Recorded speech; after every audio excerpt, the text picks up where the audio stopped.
So our next topic is very important for the product success. It's about sales and growth.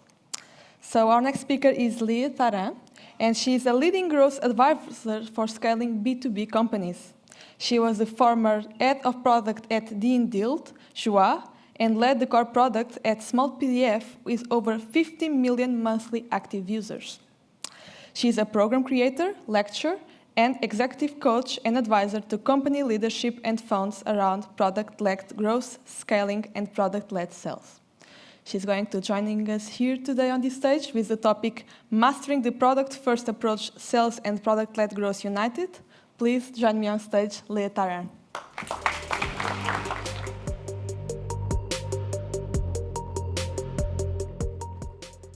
Good morning, everyone. I hope I got this right from the last presentation. So where am I going to? I'm going to go over there. I came from over there, and I hope I can give you now some enjoying 30 minutes in this talk. What I'm going to talk about, I also have to check because I chose a really weird title, Mastering the Product-First Approach, Sales and Product-Led Growth United. So at this point, I would have a slide to introduce myself, how awesome I am, what all my achievements are, how cool I am, and why you should not leave the room in the next 30 minutes. But that is kind of backwards, isn't it? I think my microphone is giving something off. Oh, it's my earring? Okay, I'm going to get rid of the earring just for you, okay? So we're going to adapt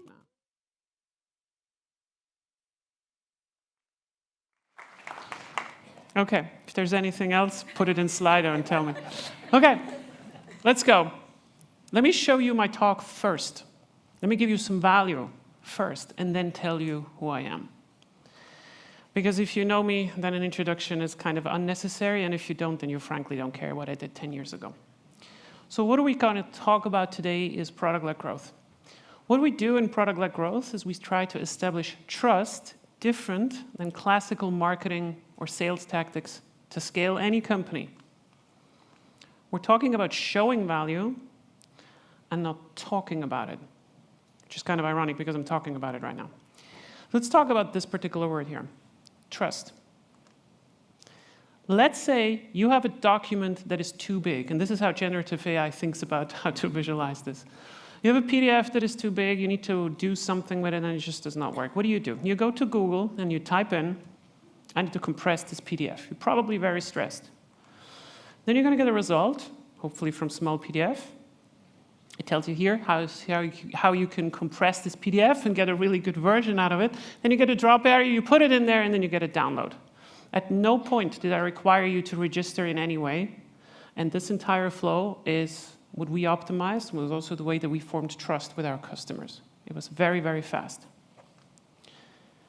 And then at some point, if you loved it a little bit too much, we gave you this kind of thing, and then you had to get your credit card out. But that's, we also have to make money, right? There's a lot of companies out there that are doing product-led growth. None of you is new to the concept of trials and self-serve. I'm not trying to sell you on that particular thing. Canva is really good. HubSpot is really good. But what are we talking about here? We're talking about how to create and scale, most importantly, a successful product. And the definition of a successful product is actually not that easy. You need to have something that kicks ass, so something that's product market fit in a big enough market that I can scale. And I also need to have a distribution to bring it out there. And this is the key. So when we're fundamentally talking about product-led growth, we're talking about some kind of distribution model. Because there's a lot of products out there that are really good, and nobody's using them. 20 years ago, I was told that if you have a great product, everything else will follow. Content first, form follows. While that is true, you need both. And if we're looking at the market with this very lovely corporate pyramid, this is how you know, by the way, that you will land in executive leadership. You start to have these kind of slides in.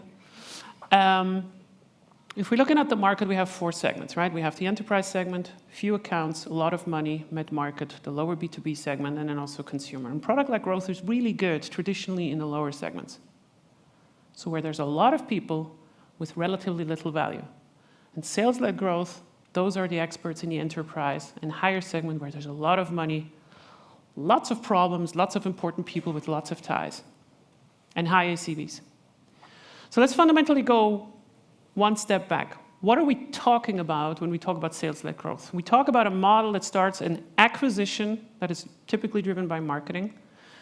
We have some big monetization. We have someone ringing the gong, someone that wants to sell you as much licenses as possible so they get their check in the mail. And then we have some retention that hopefully works out afterwards. We're trying to match the value that we have as an organization with the needs of a customer. And there's nothing wrong with that, but fundamentally the risk in this model is with the customer. I give you $30,000 and then you give me a car, and if the car is bad, it's kind of my problem.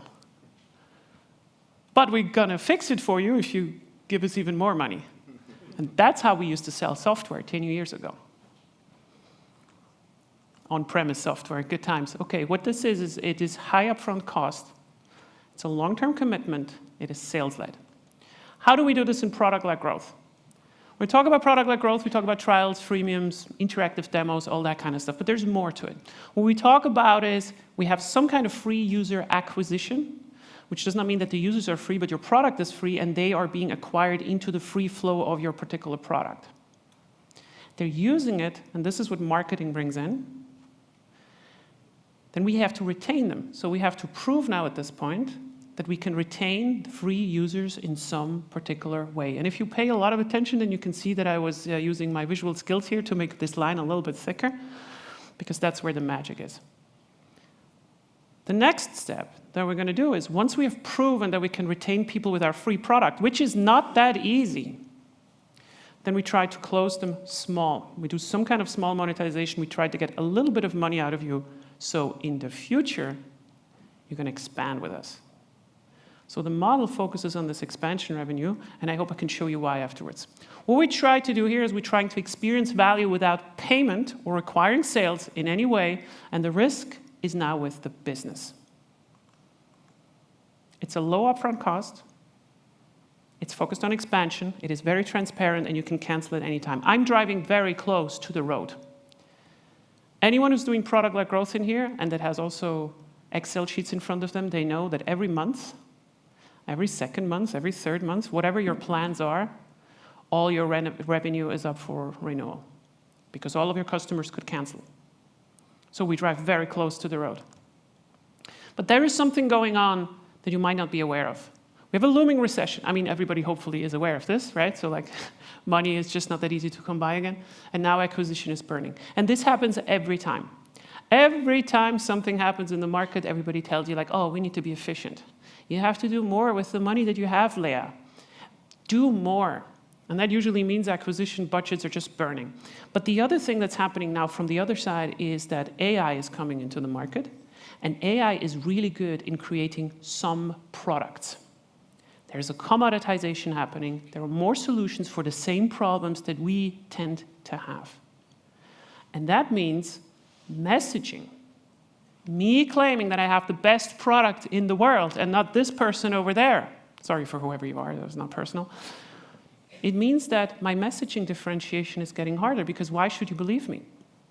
You have to start to differentiate yourself through the actual product and the positioning that you have in the market. But if you listened before, I told you that we also need to have some kind of way of reaching the users. So how do we tell users? It's kind of a chicken and egg thing. The question behind all of this is, who do we trust as consumers if everything looks perfect from the outside? Because this is the world that we're heading to. AI makes it really easy to create marketing copy that looks good enough, pictures that look professional enough, claims that we are the best, and this person is the best, and that person is the best. So who do we trust? Customers ultimately always go back to what cannot be faked, and this applies to B2B, this applies to B2C. And that is the success with a product. And product-led growth establishes this trust by delivering success as fast and authentic as possible, payment later. Who in here was around when banner ads were invented? Who enjoyed that? Ah, the guy that invented it over there. Okay, So banner ads, when they were introduced, they had a very high click-through rate. Everybody who works in marketing is just salivating at the thought of like, oh my God, 2% of people were clicking on this kind of garbage. And then we started to learn as people, they click on it, and it's never actually doing what you're supposed to. And, my parents, most of the time, they still do that, but, And the conversion rates went down from 2% to 0.02% or whatever it is today. We develop patterns, and we start to know when something is fake. So no matter how much you train your marketing and sales to deliver the perfect pitch, the success with the product will reinforce whether you can do it in the long term. So let's talk for a moment about this. This is about choice and commoditization. If I am in the market to get a new car, now I can choose from 12 different models. I don't have like 2 to choose.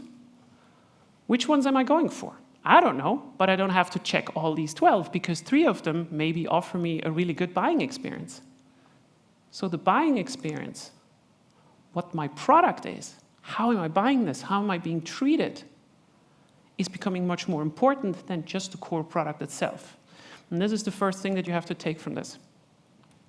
Because what we're fundamentally looking at from a product-led growth perspective is that we have a core product, which is your car, but all the other services, they are there to look at customer success in a very specific way.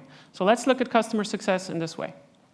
We have some kind of moment where the customer, the user, B2B, B2C, doesn't matter, is ready to use your product. And we have some kind of aha moment, which is usually you have experienced the value of the core product. The car drives, yeah, it's pretty cool. And then you have some Eureka and habit moment, which is you experience some extended value from this particular product. This could be, hey, my phone actually integrates with this car. I have a problem with this car. I can press this button, and then some nice little men and women are coming and fixing my car. That's a really cool experience. So that would be an extended version of your value, but not the reason why you bought the car in the first place. This is where retention happens. Let's talk about this one for a second. So what is a Eureka and a habit moment, fundamentally? For Slack, it was if you sent, as a business account, 2,000 messages within 30 days. Then we counted you as having reached the Eureka and habit moment. Mind you, this is before payment. No payment has happened. I'm just looking into this, whether I can measure it. At Smallpdf, what we used to do is we said, if you started to use 2 different tools on one document, then you had a Eureka moment. Because the Eureka moment is the majority of our acquisition comes in for one problem, and then they're like, oh, wow, that was really cool. You can actually do more for us. Cross-selling. And you might think that this way of looking at customers is a very dirty word that everybody who has been in my workshop knows since yesterday. It's a funnel. Don't like the word. So you put something in at the start, 1,000 users, and then you get something out at the end, which is a customer. Kind of like the F word, right? So I'm not going to say it anymore. And while this is legit, this is not how we should look at it. Let's look at this different. Let's say everyone who's coming in has their setup moment, goes through the aha, develops a Eureka moment. What is happening to those? They have a chance to start to recommend your product to someone else. And if you're a good leader that cares about the efficiency of your company, then you know that making this efficient is the future of your business. It is what makes you scale, and it's what makes you happy. Because there's nothing cheaper than word of mouth, but it is very hard to get. It's the one salesperson in your team that is super expensive to hire, but once they work for you, they do it for free. And knowing this particular loop is knowing whether you can keep the water that you're going to add on top in once you add more. When I consult with companies, what I see very often is that they tell me how much money they make. Oh, we've been doing 2 million ARR, 3 million, 4 million. Everybody who has ever invested in here is then going to ask, what did it cost you to get that particular revenue? And it's not just the people that you have on payroll, right? Because if I want to scale it, I need to know how much did you pay for these 2 million? And did you pay in a way that you can repeat it? Because if you invited your friends and families and your network into your product and that is generating your revenue, that is not scalable.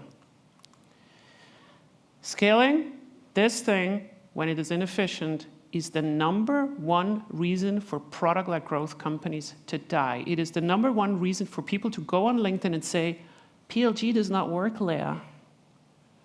It's garbage. We don't want to give our products for free. And I'm like, good for you. Okay, so how do we make this wheel turn? How do we make it faster? What we need is we focus on recurring needs. Everything that is recurring is happening often. Happening often means we have a lot of chances to wow our users. Short time to value, extremely important. The amount of time it takes from one person to have a specific thought, this is my problem, to the value that they get, is highly indicative whether they stay with you for a long time. Your product needs to be easy to explain and recommend. Did you ever think about whether you are creating a product vision and a value proposition that you put out for your customers that makes it easy for them to explain it to someone else? Because I just told you, we try to make our product recommendable. And the strongest users that we have in our inbound are the ones that are recommended. So I need to make sure that if somebody loves my product, that they can actually recommend it easily, by process and by wording. And we use goals to target value. Not revenue, value, customer value, and growth teams, who piss everyone off. So let me just quickly go into this. You can take a picture of it. I'm just going to, in the interest of time, because I'm probably talking already for too long. What we're talking about is we're trying to separate the business success at the top from management with the customer success in the operative teams. We care about revenue, but we're not targeting it. And the teams, they care about the customer, and they're very much targeting it. Okay, let me introduce myself. My name is Leah Tharin. This is me standing on 2 fish trying to kill inefficiencies in growth companies. I'm a B2B growth advisor for Scaleups. I've been part of 2 hypergrowth companies. One of them is Smallpdf, which is a pretty big deal. Deindeal. I was at Microsoft, which is not a hypergrowth startup. And I've been the head of product at Jua. I'm also the author of the #1 product-led growth guide. I have a podcast, and I do many other things I don't even remember. But I fundamentally help Scaleups to get this particular motion right in B2B. And here are 3 reasons why you should also not ignore product-led growth. Boom. That's a cool slide, isn't it? Okay, so B2B buyers are starting now to behave like B2C users. They start to have choice. And if they start to have choice, they start to also exert the same behavior that B2C customers do, because whether you believe it or not, in businesses, there's also people. So product-led growth, if you're just looking at this, is actually profiting from a commoditization movement that is pushing the revenue downwards. As we have choice, prices are coming down. If prices are coming down, I expect to have an easier onboarding experience. It's a bit confusing, but that's just what it is. Let me share something that is hot off the press. I received this yesterday at 10 o'clock, and Tracy included the presentation for me, thankfully. So I'm running this survey on what is on top of mind of go-to-market leaders nowadays. And we're running this with Pocus and KeyPlay. And I just want to show you one slide on what people are most worried about in 2023. This is going to come out in a couple of days. We had about 100 responses from enterprises and mid-market segments. So we asked 73 companies so far that have answered this. Question 27, rank from most important to least important the following go-to-market priorities for you in 2024. So this is just like 1 year ahead. And let me walk you through this. We want to go up-market. It's kind of problematic if you want to go up-market if the market is starting to push down. The second thing is we want to find new sources of deals, of course. We also want to improve sales and productivity. But it's not anymore about hiring more representatives or using AI or whatever.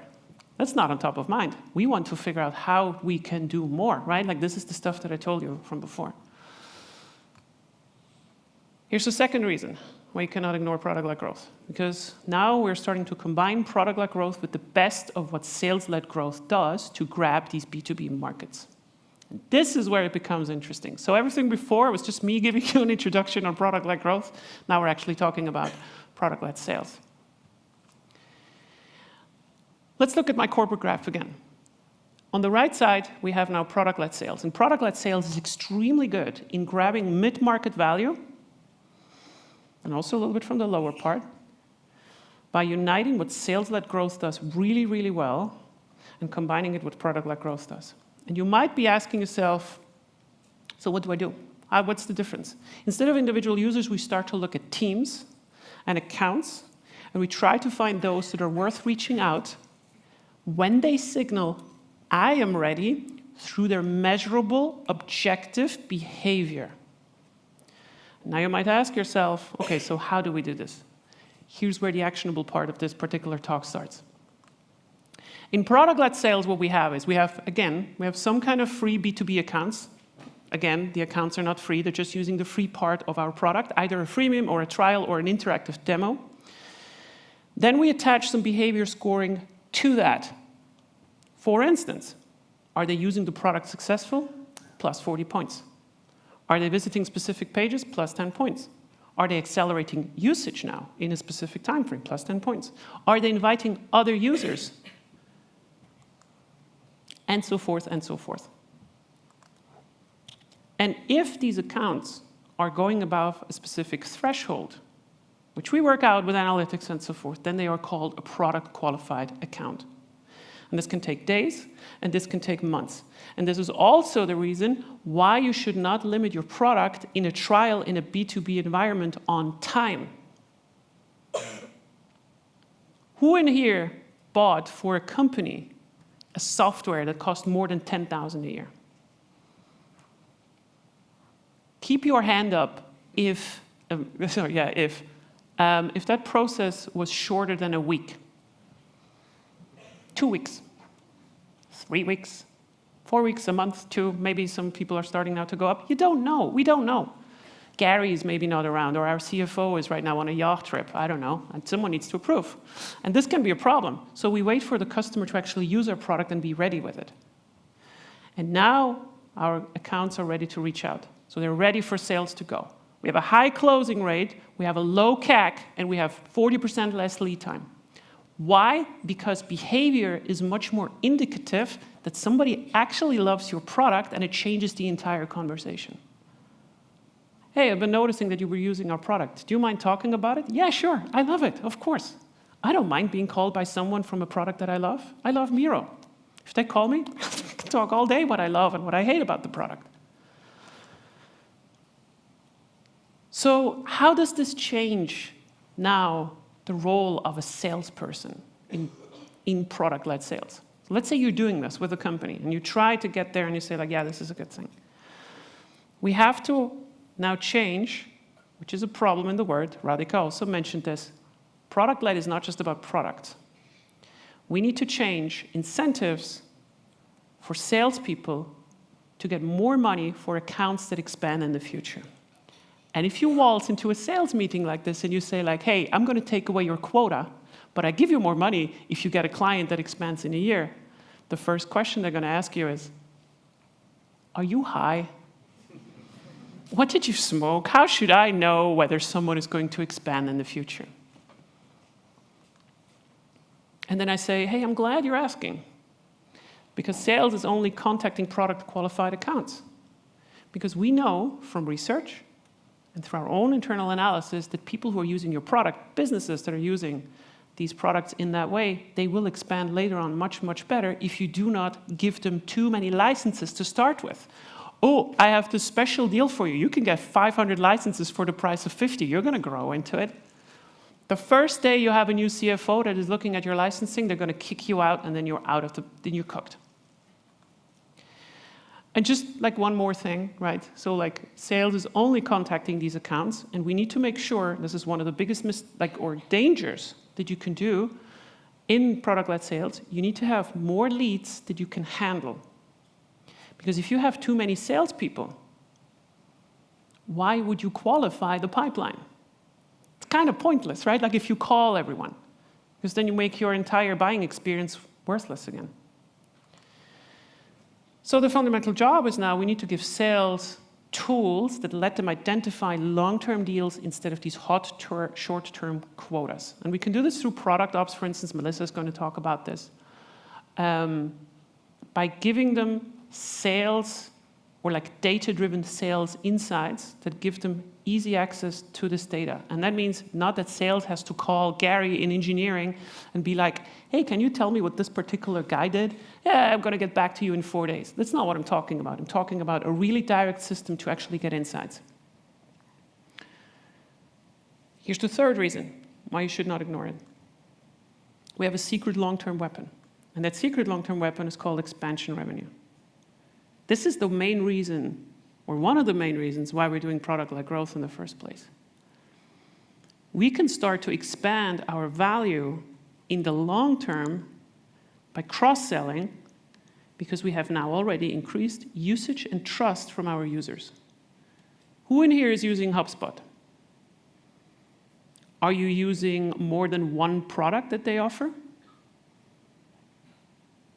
Okay, I see some people nod. So HubSpot has 5 different core products, and you can enter in any one of them. But if you love one, I mean, it's not hard. Yeah, I'm explaining you what cross-selling is. So, okay. But the fundamental cool thing here is that we can grab enterprise value before it is enterprise. I can start to grab a problem before it becomes an enterprise problem, because some of these companies will grow with you and start to scale up. And then you better be ready, and you have a product that is good for individual users, that is good in teams, that is also good if you were in an enterprise. That is a difficult stretch, but everybody who's using Canva, everybody who's using HubSpot knows what I'm talking about here. So product-led growth is fundamentally about forming habits. And the customer, frankly, does not care whether you have a department that is called sales, marketing, or product. They jump from all kinds of points. They jump from left to right, to up, to down, whatever. They might come in through sales. They might then go to your website or the other way around. Nobody cares. Only what matters in the middle is this. From the value proposition, how can I drive people up to the setup moment, to the aha moment, to the Eureka moment, to the habit, and then we start to talk about monetization, not before. So that means for product, you only ship what makes the wheel go faster and is measurable. You might even have to unship stuff for that, because I'm going to incentivize you on the middle column. For marketing, it means that you be measured on the quality of your traffic and leads, and not the quantity. And for sales, it means that you're being incentivized on customer expansion and success, not quota. It is about showing value and not talking about it. And that's everything that I have for you today. Thank you so much for listening.